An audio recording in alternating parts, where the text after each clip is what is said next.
Well, hello there. Welcome to 2025, making 2024 look quaint when our biggest worry was whether AI would steal our jobs or just get really, really good at making pictures of sad hamsters. But it turns out we have bigger fish to fry, or in this case, bigger boats to watch. The word on everyone's lips from a pub in Portsmouth to a coffee shop in Melbourne is immigration.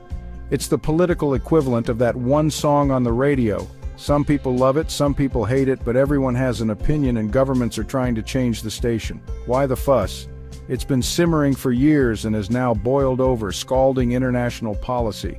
Countries that once threw their doors open with "G'day, mate," have shifted toward a more cautious, selective approach to immigration. In this video, we break down the 5 biggest immigration stories shaping millions of lives and why they're going viral on social media. Let's dive in.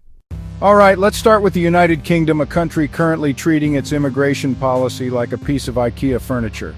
It looks simple in the diagram, but the assembly is a nightmare, and there are definitely some screws missing. The latest head-scratching idea to emerge from Westminster is the so-called migrant swap deal with France. Yes, you heard that right. First, the UK and France have struck a bold new deal, nicknamed the one-in, one-out plan. Here's how it works. Every migrant arriving illegally in the UK by boat can be returned to France.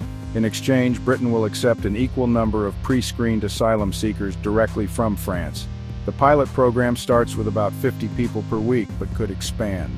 Supporters call it a fair balance. Critics call it an unfair human shuffle. Either way, it's dominating headlines and sparking heated debate online. It sounds less like a serious treaty and more like something kids cooked up on a playground.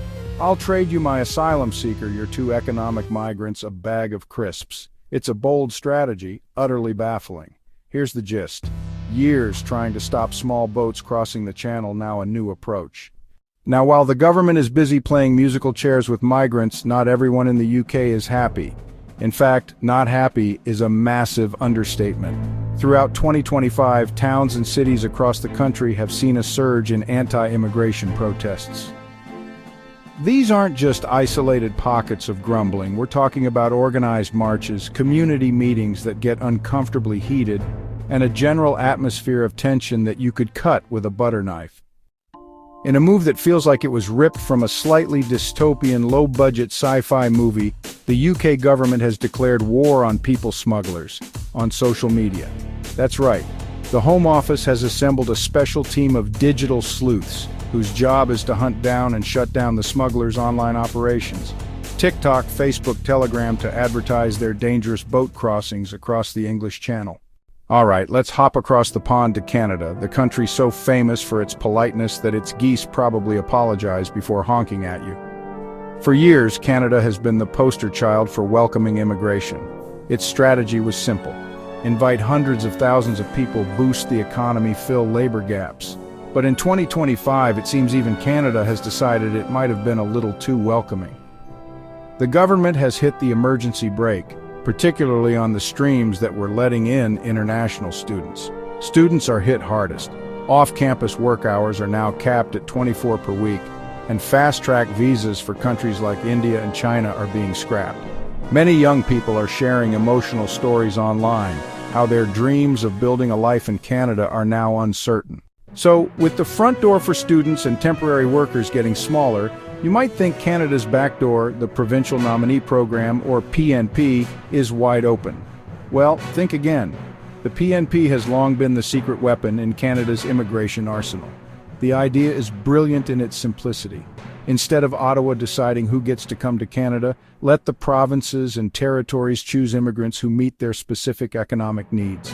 These heartfelt posts are going viral, resonating with millions worldwide. And finally, let's fly down under to Australia, a country built on waves of immigration, a place that usually has a pretty relaxed, no-worries attitude. Well, in 2025, there are definitely some worries. After years of record-high immigration numbers, especially following the pandemic when the borders flew open.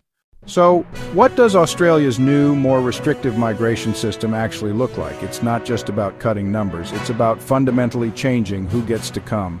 The new mantra is skills first. Australia is reshaping its immigration system.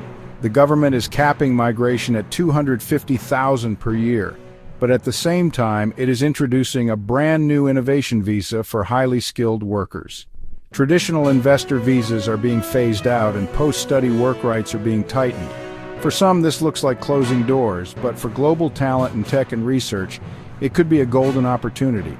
The mix of restriction and innovation is sparking lively debate on TikTok, LinkedIn, and news sites worldwide. So after our whirlwind tour of global immigration whiplash, what's the big takeaway? It's this: the era of easy open-door immigration to the Western world is on pause, if not over entirely. In 2025, the UK, Canada, and Australia are all singing from the same hymn sheet, and the tune is one of caution, control, and calibration.